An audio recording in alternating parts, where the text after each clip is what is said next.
واجب الاحترام حاضرین و ناظرین ناظرات، السلام علیکم ورحمۃ اللہ وبرکاتہ۔ آج کی میری گفتگو کا موضوع ہے وہ کون سی آیت ہے جس کی برکت سے کئی لوگ تائب ہوئے اور ان کی زندگی کے اندر انقلاب برپا ہوا۔ دعا فرمائیں اللہ مجھے حق کہنے کی توفیق عطا فرمائے اور ہم سب کو اس پر عمل پیرا ہونے کی بھی توفیق عطا فرمائے۔ سورۃ الحدید کی آیت نمبر 16 تلاوت کی ہے۔ اللہ پاک نے ارشاد فرمایا الم یأن للذین آمنوا ان تخشع قلوبہم لذکر اللہ، کیا ابھی وہ وقت نہیں آیا کہ ایمان والوں کے دل اللہ تعالیٰ کے ذکر کیے جانے کے وقت اور قرآن پاک کی تلاوت کیے جانے کے وقت ڈر جائیں، نرم ہو جائیں، جھک جائیں؟ اس آیت مقدسہ میں ایمان والوں کو توجہ دلائی گئی کہ تم اپنی غفلت سے اب باز آ جاؤ، برائیوں سے، جرائم سے تم اب باز آ جاؤ۔ اس آیت کا شان نزول ابھی عرض کروں گا، جس سے انشاءاللہ ہماری زندگی کے اندر بھی انقلاب آ سکتا ہے اور ہم بھی اپنی غفلت سے باز آ سکتے ہیں۔ حضرت عائشہ صدیقہ رضی اللہ عنہا فرماتی ہیں آقا کریم صلی اللہ علیہ وسلم صحابہ کرام رضوان اللہ علیہم اجمعین کی ایک جماعت میں تشریف لے گئے اور حضور کے جانے کی کیفیت بتاتی ہیں۔ آقا کریم صلی اللہ علیہ وسلم جب جا رہے تھے آپ کی چادر مبارک گھسٹ رہی تھی اور آپ کا چہرہ مبارک سرخ تھا، اور صحابہ کرام رضوان اللہ علیہم اجمعین اس وقت ہنس رہے تھے، آپس میں مذاقیں کر رہے تھے۔ آقا کریم صلی اللہ علیہ وسلم نے فرمایا میرے صحابہ تم ہنستے ہو، کیا تمہارے رب کی طرف سے یہ کوئی خوشخبری تمہارے پاس آ چکی ہے کہ اس نے تمہیں بخش دیا ہے؟ اگر تمہارے پاس تمہارے رب کی طرف سے بخشش کی نوید نہیں سنائی گئی تو پھر اب تم ہنستے کیسے ہو؟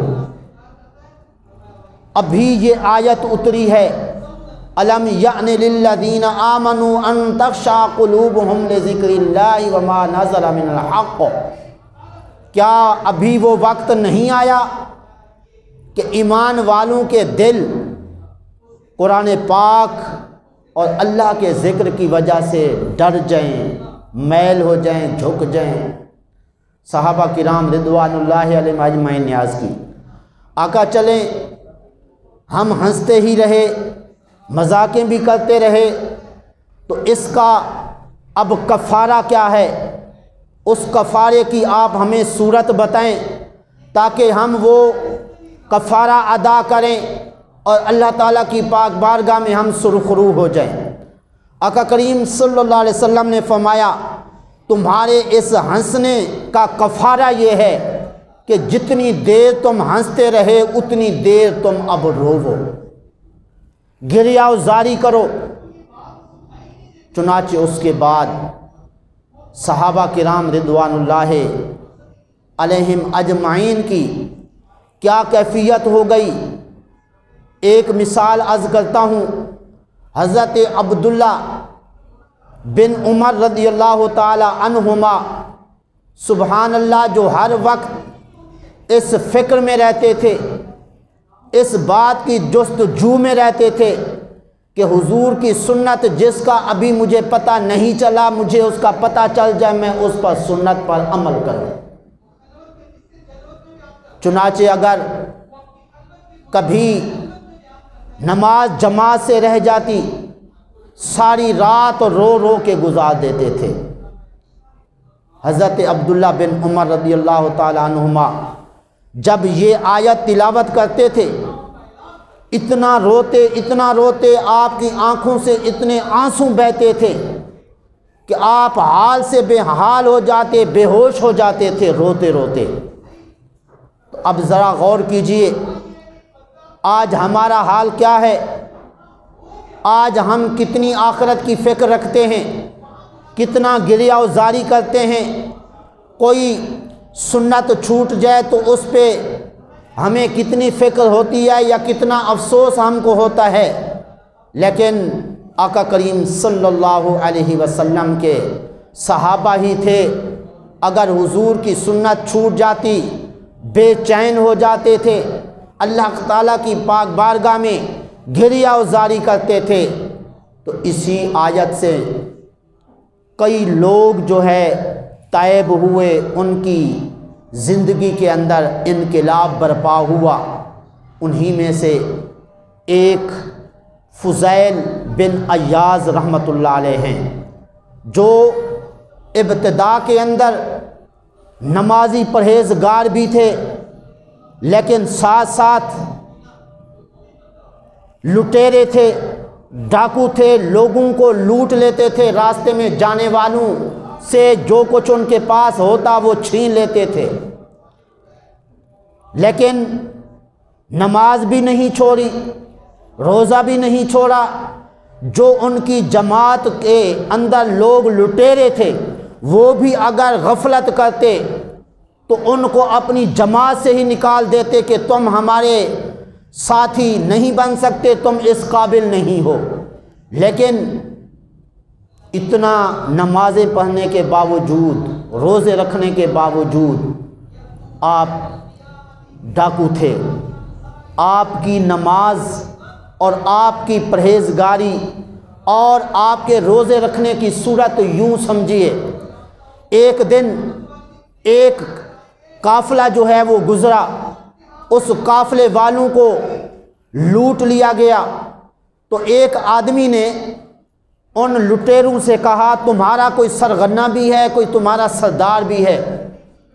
ان ڈاکوؤں نے کہا ہاں ہمارا ایک سردار ہے۔ تو کہا وہ کہاں ہے؟ کہا اس وقت وہ کہیں نماز پڑھ رہا ہوگا۔ کہا یہ وقت نماز کا تو نہیں ہے۔ وہ کہنے لگے وہ نفلی نماز پڑھ رہے ہوں گے۔ پھر کہا کہ تمہارے ساتھ وہ تمہارا سردار کھانا بھی کھاتا ہے؟ کہنے لگے ہاں کھانا جو ہے وہ ہمارے ساتھ دن کو نہیں کھاتا، کیوں کہ وہ روزے رکھتا ہے۔ اس شخص نے کہا یہ ماہ رمضان تو نہیں ہے؟ وہ کہنے لگے وہ نفلی روزے جو ہیں وہ رکھتے ہیں۔ وہ بندہ سن کر پریشان ہوا، کمال ہے، وہ نفلی نماز پڑھنے والا پھر وہ فرض کہاں چھوڑ سکتا ہے؟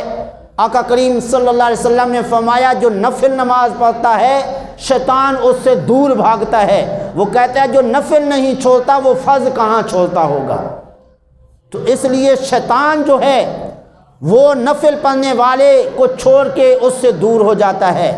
تو کہا کہ نفل پڑھنے والا فرض بھی نہیں چھوڑتا ہوگا، لیکن عجیب بات ہے کہ ہے تم ڈاکوؤں کا سردار، پھر روزے بھی نفلی رکھتا ہے، پھر ظاہر ماہ رمضان کے روزے بھی نہیں چھوڑتا ہوگا، کیونکہ جو نفلی کام کرتا ہے وہ فرض کہاں چھوڑ سکتا ہے؟ چلتے چلتے حضرت فضیل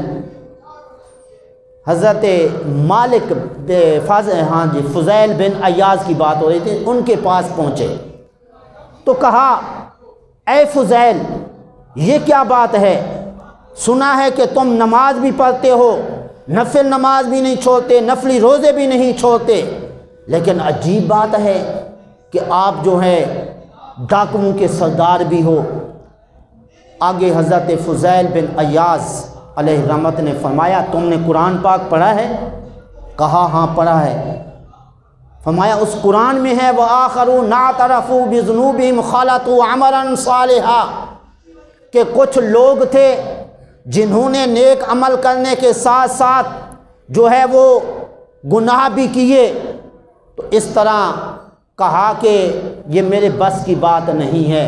تو بہرحال یہی فضیل بن عیاض علیہ رحمت، دیکھیے ابتدا میں بڑے ڈاکو تھے اور ڈاکوؤں کے سردار تھے، نماز بھی نہیں چھوڑتے تھے، روزے بھی نہیں چھوڑتے تھے، لیکن ان کی توبہ کا سبب یہی قرآنی آیت بنی ہے۔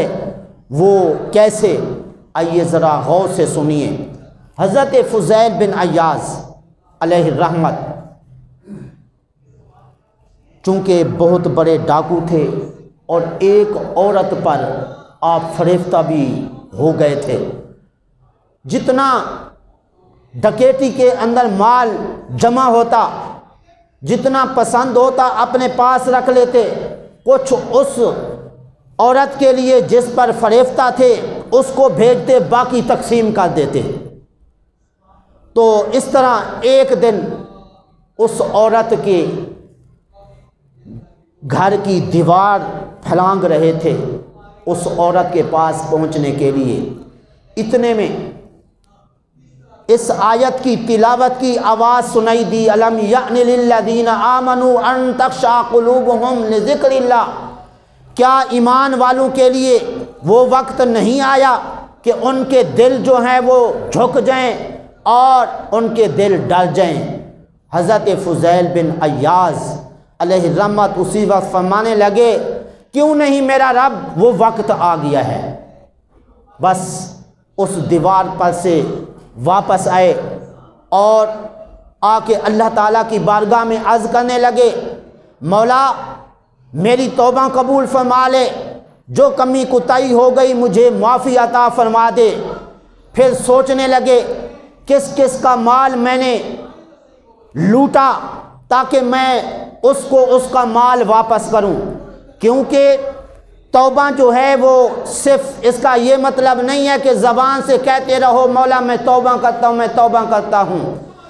ہر گناہ کے توبہ کا الگ طریقہ ہے۔ نماز نہیں پڑھی، نماز چھوٹ گئی، اس کی قضا کریں گے، اللہ تعالیٰ کی بارگاہ سے اس کمی کوتاہی کی معافی مانگیں گے تو مل جائے گی، توبہ قبول ہوگی۔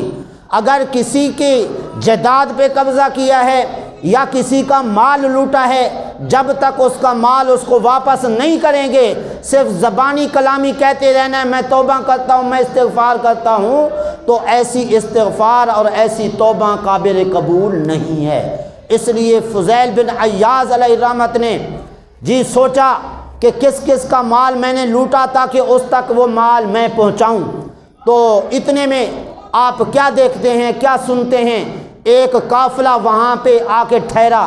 وہ قافلہ والے کچھ کہنے لگے یہاں پہ رات کو سو جاتے ہیں، صبح اٹھ کے چلے جائیں گے۔ کچھ دوسرے کہنے لگے یہاں پہ ایک بہت بڑا ڈاکو رہتا ہے جس کو فضیل بن عیاض کہتے ہیں، اس لیے تم ادھر نہ ٹھہرو، وہ لوٹ لے گا اور سب کچھ جو ہے وہ چھین کے لے جائے گا، ہم ایسے خالی رہ جائیں گے۔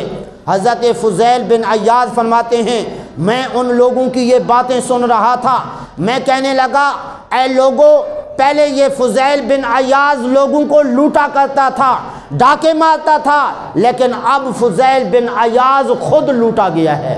اب میں نے توبہ کر لی ہے اور جو کچھ کیا اللہ تعالیٰ کی بارگاہ سے بھی میں معافی مانگ رہا ہوں، اور ساتھ ساتھ جو ہے تم کو اگر میری طرف سے کوئی اذیت پہنچی ہے تم سے بھی میں معافی مانگتا ہوں، مجھے تم معافی دے دو۔ انہی لوگوں کے ساتھ ساتھ جو ہے ایک یہودی بھی تھا جس کا مال لوٹا تھا، اس یہودی کے پاس گئے، فرمایا اے یہودی تو مجھے معافی دے دے۔ وہ یہودی کہنے لگا میرے گھر کے سامنے ایک پہاڑی ہے، پہلے تم اس کو ہٹاؤ پھر اس کے بعد معافی ملے گی۔ حضرت فضیل بن عیاض علیہ رحمت نے کیا کیا، اس پہاڑی کو وہاں سے ہٹانے کی کوشش کی۔ اللہ کا فضل کرم ہوا کہ ہوا چلی اس پہاڑی کو وہ ہوا لے جا کر کہیں پہ اس کو پھینک دیا۔ تو وہ یہودی دیکھ رہا تھا، کہنے لگا ٹھیک ہے یہ بات پوری ہو گئی، لیکن میں نے ایک قسم کھائی تھی کہ جتنا آپ نے میرا مال لوٹا جب تک مجھے واپس نہیں کریں گے تو میں معافی نہیں دوں گا۔ تو اب چونکہ آپ کے پاس اس وقت مال ہے نہیں جو مجھے دیں اور میں آپ کو معافی دے دوں اور اس طرح میری جو ہے وہ قسم ٹوٹ جائے گی، اس لیے میرے سرانے کے نیچے جو ہے نا اشرفیوں کی تھیلی پڑی ہے وہ تم لے آؤ، وہ مجھے دے دو تاکہ میری قسم بھی نہ ٹوٹے اور میں تجھے معافی بھی دے دوں۔ حضرت فضیل بن عیاض علیہ الرحمت نے وہ تھیلی اٹھائی اس یہودی کو دی، وہ تھیلی جب لے لی پھر کہا ابھی بھی معافی نہیں ملے گی، پہلے تم مجھے کلمہ پڑھا کے مسلمان کرو پھر میں تجھے معافی دوں گا۔ تو اس طرح حضرت فضیل بن عیاض علیہ الرحمت نے اس یہودی کو کلمہ پڑھایا، وہ مسلمان ہو گیا۔ پھر وہ یہودی جو مسلمان ہوا کہنے لگا اے فضیل بن عیاض آپ کو پتہ ہے میں نے مسلمان ہونے کی کوشش کیوں کی ہے اور میں نے آپ کو شرط معافی کی کیوں لگائی تھی کہ آپ مجھے کلمہ پڑھا کر مسلمان کریں تو پھر میں آپ کو معافی دے دوں گا۔ فرمایا کہ نہیں مجھے تو پتہ نہیں ہے۔ اس یہودی نے کہا کہ میں نے تورات کے اندر پڑھا تھا جو سچے دل سے توبہ کر لیتا ہے وہ مٹی کو بھی ہاتھ لگائے تو وہ سونا بن جاتی ہے۔ میں آج وہ دیکھنا چاہتا تھا کہ واقعی تورات کے اندر لکھی ہوئی بات سچی ہے یا اس کے اندر کوئی مسئلہ ہے۔ تو میں نے دیکھا یہ جو تھیلی آپ کے ہاتھ سے اٹھوائی نا وہ تھیلی مٹی سے بھری ہوئی تھی، تو اس کو جب آپ نے ہاتھ لگایا آپ کے ہاتھ لگانے کی وجہ سے وہ مٹی سونا بن گئی، اشرفیاں بن گئی۔ تو میں نے جب دیکھا کہ تورات کے اندر جو بات لکھی ہے سچے دل سے توبہ کرنے والا مٹی کو ہاتھ لگائے تو وہ سونا بن جاتی ہے، تو میں نے دیکھا وہ مٹی سونا بن گئی تو مجھے یقین ہو گیا کہ تورات کی لکھی ہوئی بات سچی ہے۔ اس لیے میں نے کہا پہلے تو مجھے جو ہے نا کلمہ پڑھا کے مسلمان کر دو تاکہ میں بعد میں آپ کو معافی دے دوں۔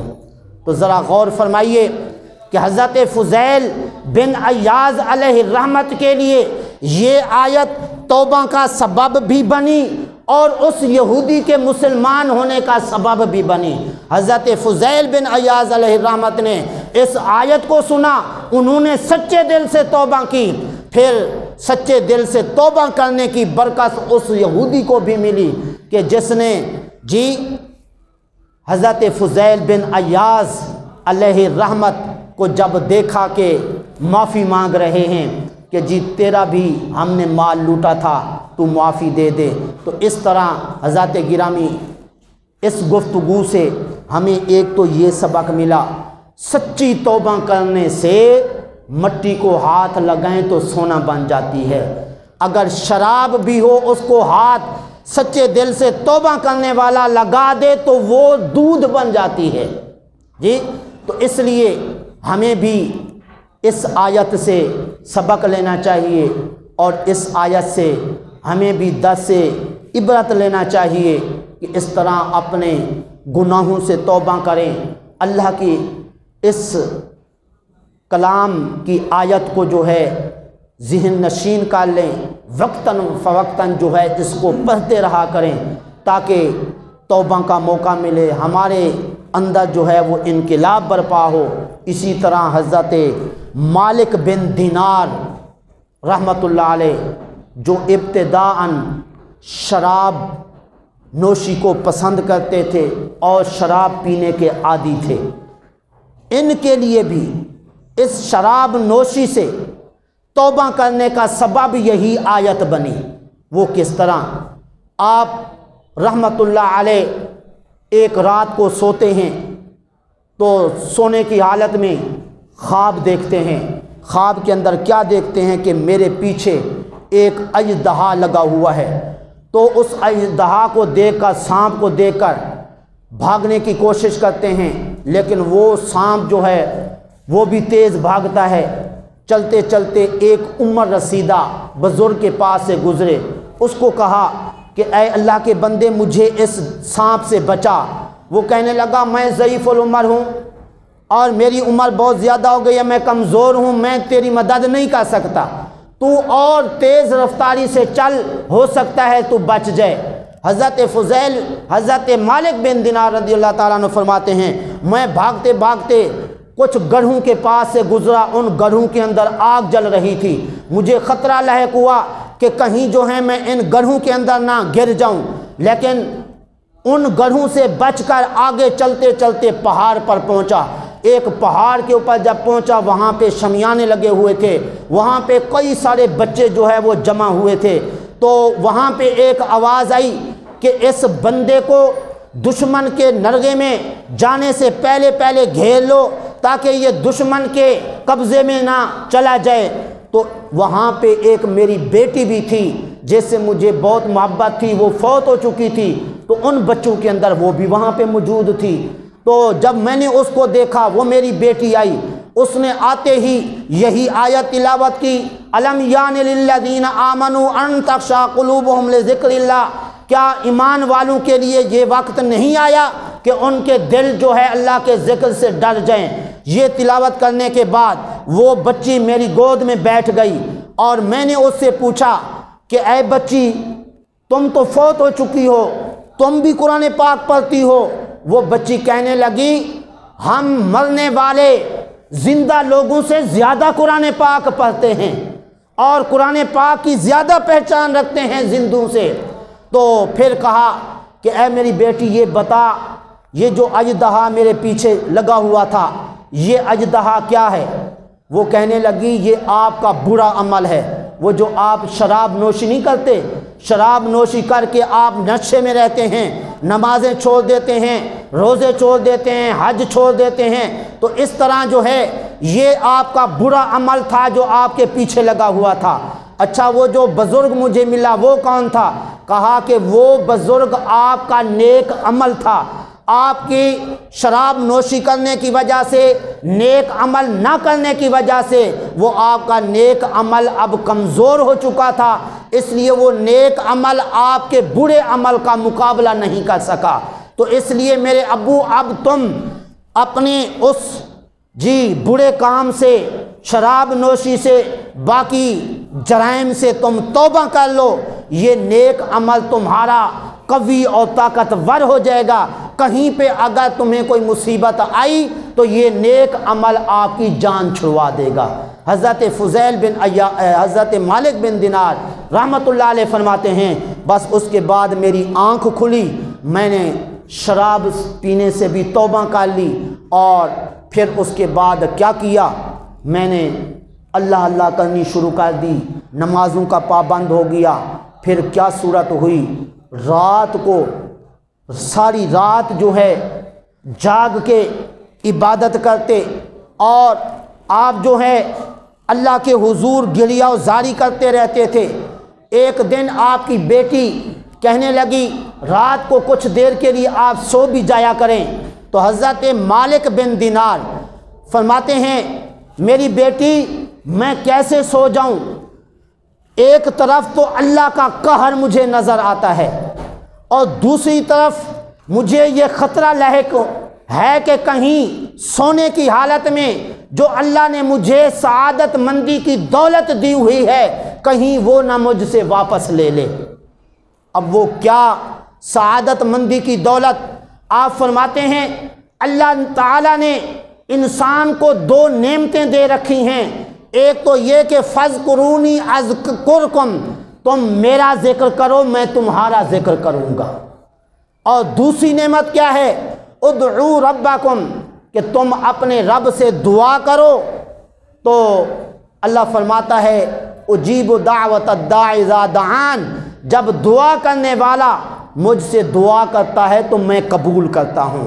فرمایا یہ اللہ نے نعمت دے رکھی ہے، کہیں مجھے خطرہ ہے کہ سونے کی حالت میں یہ نعمت مجھ سے نہ چلی جائے، ذکر الہی سے میں رات کو غافل نہ ہو جاؤں، دعا کرنے سے میں غافل نہ ہو جاؤں۔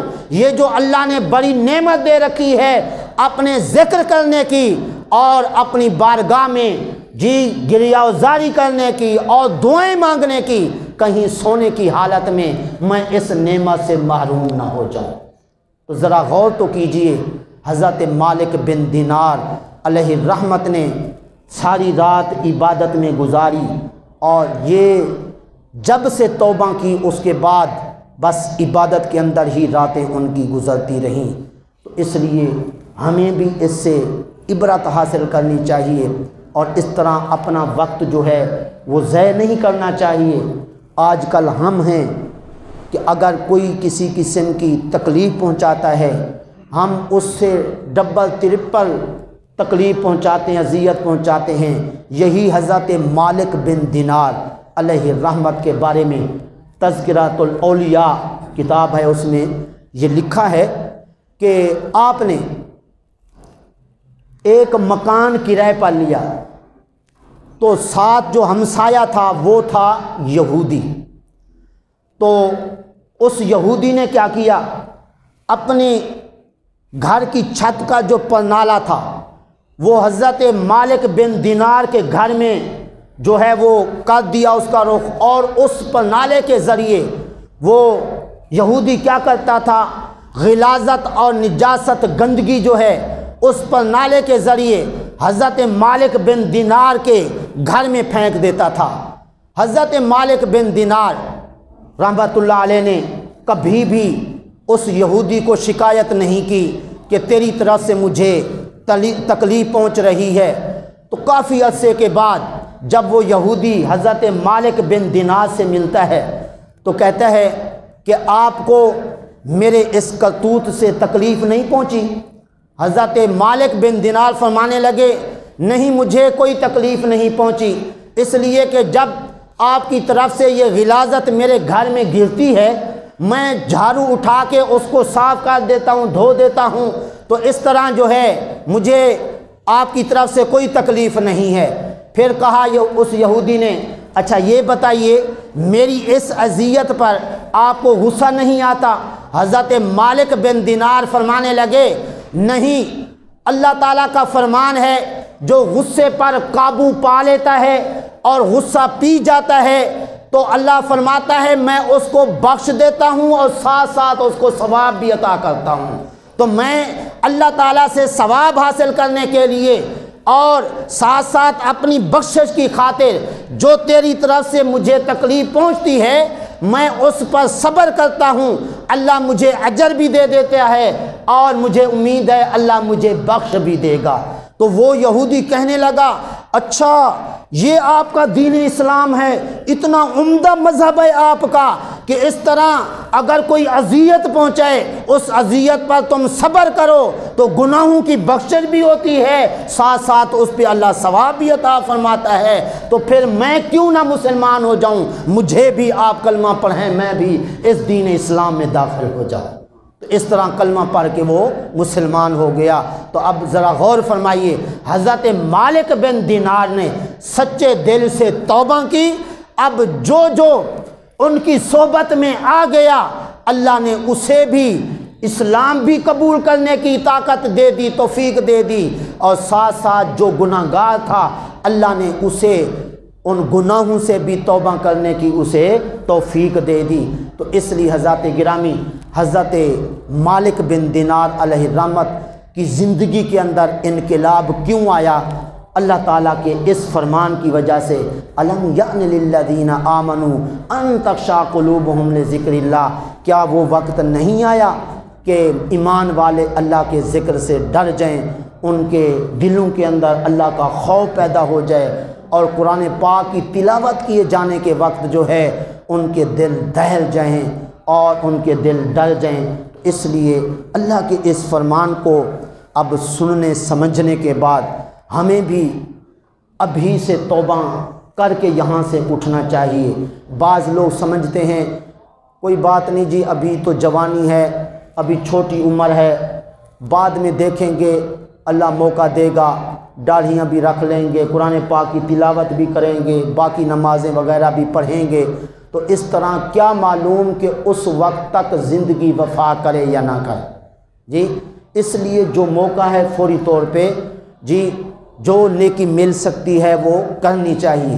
رات کو میں نئی کے پاس بیٹھا تھا، ایک بچہ داڑھی کا کہہ رہا تھا بھی کاٹ دو، اس نئی نے کہا نہیں آپ داڑھی رکھ لیں، میں نے بھی کہا چلو رکھ لیں، کہتا نہیں ابھی کچھ عرصے کے بعد میں نے مدینے جانا ہے، وہاں جا کے 3 مہینے میں نے ٹھہرنا ہے، تو وہاں جا کے داڑھی بھی رکھ لوں گا۔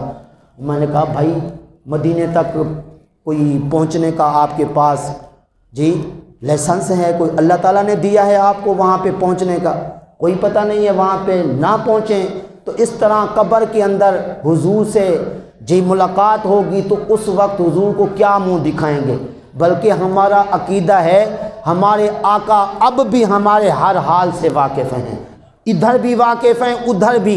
ادھر تو ہر بندہ مانتا ہے کہ قریب جا کے درود شریف پڑھا جائے تو حضور سن لیتے ہیں۔ ہمارا عقیدہ ہے کہ ملک کے اور کائنات کے جس کونے میں کوئی عاشق حضور کی بارگاہ میں درود و سلام کا نذرانہ پیش کرے، حضور سنتے بھی ہیں، اس کو جواب بھی عطا فرماتے ہیں۔